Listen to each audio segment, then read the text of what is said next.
Coucou tout le monde, je suis ravie de vous retrouver pour le bilan du mois d'octobre, mais également du mois de novembre, puisqu'en fait je n'ai lu qu'un seul livre en octobre, donc j'ai décidé de ne pas tourner deux bilans et de joindre les deux mois dans une même vidéo. Le premier livre que j'ai lu, c'est Memorias de Idun, le tout dernier tome, donc le tome 6 qui s'appelle Genesis. Je ne vais pas en parler longtemps ici parce que c'est le dernier tome d'une saga que quasiment personne n'a lu en France. Comme je vous avais expliqué, les 4 premiers tomes de Memorias de Idun ont été traduits en français, mais les 2 derniers tomes n'ont pas été traduits, donc la fin de l'histoire, pour ceux qui ne parlent pas espagnol, c'est un peu difficile. Mais si jamais vous voulez commencer la saga en français et ensuite lire les 2 derniers tomes en espagnol, pourquoi pas également. Même s'il a l'air petit, il fait quand même 550 pages, sans marge, écrit en tout petit récit, donc c'est pour ça également que j'ai autant tardé pour le lire. J'ai mis vraiment quasiment tout le mois d'octobre. Ce dernier tome est plutôt bon, mais il y a tellement de personnages que je m'en mêle les pinceaux. Et également, alors il y a un triangle amoureux bien sûr entre les 3 personnages principaux,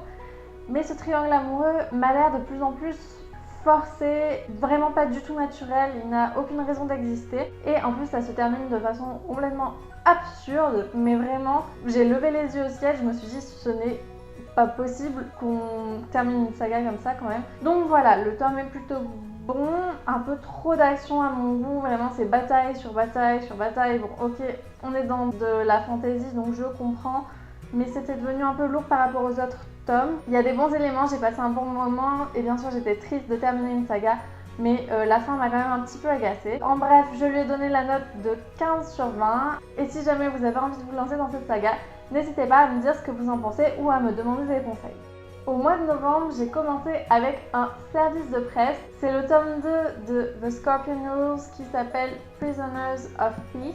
La couverture est tout aussi belle que le premier tome quand même, on ne va pas se le cacher. J'étais absolument ravie de le recevoir, en plus en avant-première, une semaine avant sa sortie. Je tiens encore une fois à remercier les éditions Lumen et Emily tout particulièrement. Ce deuxième tome m'a beaucoup plu. Je ne sais pas si vous vous rappelez, mais j'avais terminé le premier tome vraiment dans un état lamentable, en pleurant à chaudes larmes. Je n'ai pas autant ressenti d'émotion en fait que dans le premier tome, c'est pour ça que je lui ai donné la note de 16 sur 20. Donc c'est quand même une très bonne note, même si ce n'était pas un coup de cœur. J'ai passé un excellent moment. Il y a beaucoup d'action. J'ai beaucoup apprécié en fait que le style d'écriture évolue au fur et à mesure des événements, parce qu'en fait c'est très lié avec ce qui se passe dans l'histoire et ça c'est vraiment quelque chose que j'ai apprécié. J'ai bien aimé le personnage principal, même si je l'ai un peu moins aimé dans ce deuxième tome.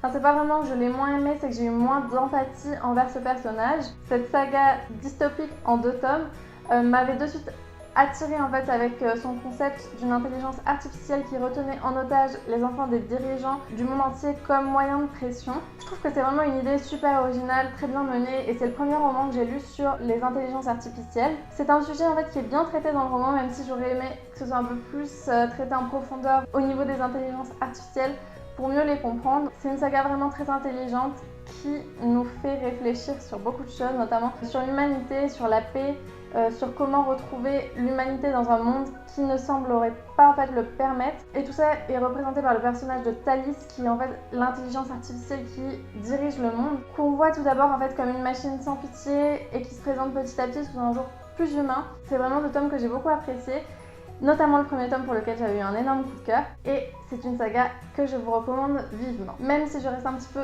sur ma faim, je ne sais pas pourquoi, sur les dernières pages, il manque un petit truc et j'ai été déçue de ne pas revoir certains personnages, ou que certains personnages aient un rôle vraiment beaucoup plus secondaire que dans le premier tome. C'est des choix d'auteur. Je pense que c'est un bon choix en fait de s'arrêter sur ce deuxième tome et de ne pas continuer, mais je reste quand même sur un petit goût d'inachevé pour certains éléments de l'histoire. Et enfin, j'ai lu le dernier tome de la 5e vague que je viens de vous présenter dans mon book haul qui a été posté il n'y a pas très longtemps. Ça n'a pas arrangé en fait mon avis par rapport au tome 2. Je ne dirais pas qu'il a été pire que le tome 2. Je trouve que ça s'est quand même un petit peu amélioré parce que j'avais un avis très mitigé sur le tome 2. Mais je ne reste pas convaincue par cette saga. On est donc dans une trilogie de science-fiction avec une invasion extraterrestre en plusieurs vagues. Le premier tome m'avait beaucoup plu, même si j'en attendais beaucoup plus. Je m'attendais vraiment à ce que ce soit la grande révélation, le livre que j'allais absolument adorer, et ça n'a pas vraiment été le cas, même si je lui avais quand même donné la note de 7 sur 20. Le deuxième tome m'avait vraiment déçue, notamment parce que Cassie, qui est censée être le personnage principal, était très effacée. On la retrouvait à peine et c'était des personnages que je n'aimais pas beaucoup en fait, qui reprenaient le récit dans sa grande majorité. Ce tome 3, voilà, j'ai encore une fois un avis plutôt mitigé. On retrouve un peu plus Cassie, même si on retrouve également d'autres personnages que je n'aimais pas forcément énormément. C'est vrai que ces changements de point de vue très nombreux font partie des éléments qui m'ont vraiment dérangé dans ma lecture de cette saga. On oublie qui raconte quoi parce que voilà, on change de point de vue de façon très aléatoire, des fois pour des passages très courts, des fois pour des passages très longs. Je ne savais plus où donner de la tête, je ne savais pas trop à qui m'attacher et je trouve que ça enlève en plus du suspense parce que des fois on a envie de se demander ce qui est en train d'arriver à tel personnage et là on a de suite les réponses, donc voilà pourquoi ça ne m'a pas tellement plu. Au niveau de l'histoire, on retrouve tellement d'action en fait dans ce tome-là que je me suis ennuyée, ça peut sembler contradictoire, mais en fait c'est vraiment action sur action sur action, ça devient très répétitif. J'ai eu l'impression d'être dans un jeu vidéo où les personnages ne faisaient que courir, se cacher, tirer sur quelqu'un. J'ai eu un peu de mal à lire le roman, même s'il est court comme vous pouvez le voir, j'ai mis 2 semaines. Par contre les dernières pages, on va dire à peu près les 50-60 dernières pages, se lisent beaucoup plus vite à mon goût, je les ai beaucoup plus appréciées. Mais je m'attendais à une fin vraiment plus en relation avec les autres, qui sont les extraterrestres dans cette histoire, que directement avec les personnages. Et du coup je m'attendais vraiment à une fin plus grandiose, mondiale, quelque chose vraiment qui donne une grande conclusion à cette saga en fait qui est quand même sur l'invasion extraterrestre dans le monde entier. Et finalement ça reste très lié aux personnages. Également je ne dirais pas que certaines questions restent ouvertes, mais je n'ai toujours pas très bien compris qui étaient les autres, ce qu'ils voulaient, comment ils pensaient accomplir ce qu'ils étaient venus faire sur Terre. Je n'ai pas très bien compris l'intérêt de toutes les vagues. Je n'ai pas vraiment compris la 5e vague en elle-même non plus. Je ne me suis pas tellement attachée à la plupart des personnages. En bref, voilà, je suis un petit peu déçue par la saga dans son ensemble. Je lui ai mis la note de 14 sur 20 parce que ça se laisse lire et ça reste assez agréable, mais bon, voilà, ce ne sera pas la saga de l'année pour moi. Après, c'est vrai que les questions qu'elle soulève sur l'humanité, l'espoir, c'est vraiment des questions très intéressantes, surtout de savoir jusqu'où on est prêt à aller en fait dans une situation où l'humanité est en train de disparaître et les actions des personnages peuvent nous sembler assez horribles, mais c'est vrai qu'on se demande aussi ce qu'on ferait à leur place et si on serait capable de survivre. En bref, une lecture agréable, mais je sais qu'il y a beaucoup de gens qui sont fans de la 5e vague, donc pourquoi ça ne serait pas votre cas? Voilà, moi je n'ai pas forcément tellement apprécié, mais ça arrive. Et enfin, le dernier livre que j'ai lu, je l'ai plutôt écouté, c'est L'Instant Présent de Musso. Mon frère me l'avait offert pour mon anniversaire en grand format et du coup je l'avais commencé, mais vu que c'était un grand format, j'avais du mal à l'amener avec moi dans tous mes voyages et du coup quand je l'ai vu sur le catalogue d'Audible, j'ai décidé de l'écouter et de le terminer en livre audio. Alors j'ai tout simplement adoré l'histoire, je ne m'attendais pas du tout à ce que ce soit fantastique parce que je vais vous avouer que je ne connais pas l'auteur et pour moi c'était de la simple romance.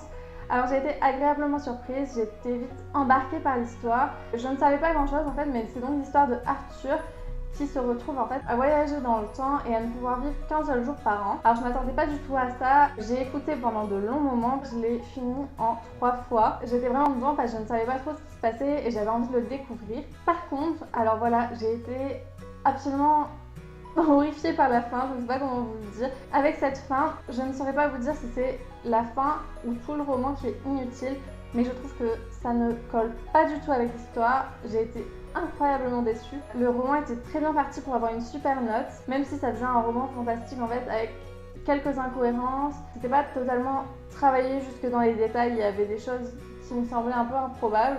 Et finalement, lorsqu'on arrive à la fin, c'était la catastrophe pour moi. Ça se passe dans les 10 dernières minutes, mais j'ai été tellement déçue que j'ai pas pu donner une très bonne note au roman et je vais finir par lui donner la note de 14 alors que je pensais lui donner beaucoup plus parce que j'étais vraiment dans l'histoire. Ça ne m'a pas non plus repoussée de tous les livres de l'auteur parce que j'ai quand même été agréablement surprise, mais c'est vrai que j'entends souvent dire que tous ces livres se ressemblent. Donc je ne sais pas si je donnerai la chance à d'autres de ces romans. Au moins, ça me fait un livre de moins dans ma palle et ça a été plutôt une bonne surprise. N'oubliez pas que vous avez le droit à votre premier livre audio gratuit. Je vous mets le lien directement dans la barre d'infos pour que vous puissiez y avoir accès. Et également, Audible a une nouvelle fonctionnalité qui fait que vous pouvez partager un roman jusqu'à 10 fois. Même si vous avez déjà écouté votre premier livre audio gratuit, vous avez également droit à votre premier livre audio partagé gratuit. Si jamais dans les livres audio que je vous ai présentés, il y en a qui peuvent vous intéresser, n'hésitez pas à me contacter dans les commentaires ou par email. Également, si vous avez lu certains des livres que j'ai présentés dans la vidéo, n'hésitez pas à me dire ce que vous en avez pensé dans les commentaires. Et j'espère que vous avez fait de très bonnes lectures au mois d'octobre et de novembre et que le dernier mois de l'année va très bien se passer pour vous. N'oubliez pas, vous pouvez me suivre sur tous mes réseaux sociaux, que ce soit sur Instagram, Twitter ou Facebook. Et je vous retrouve très vite. Plein de bisous!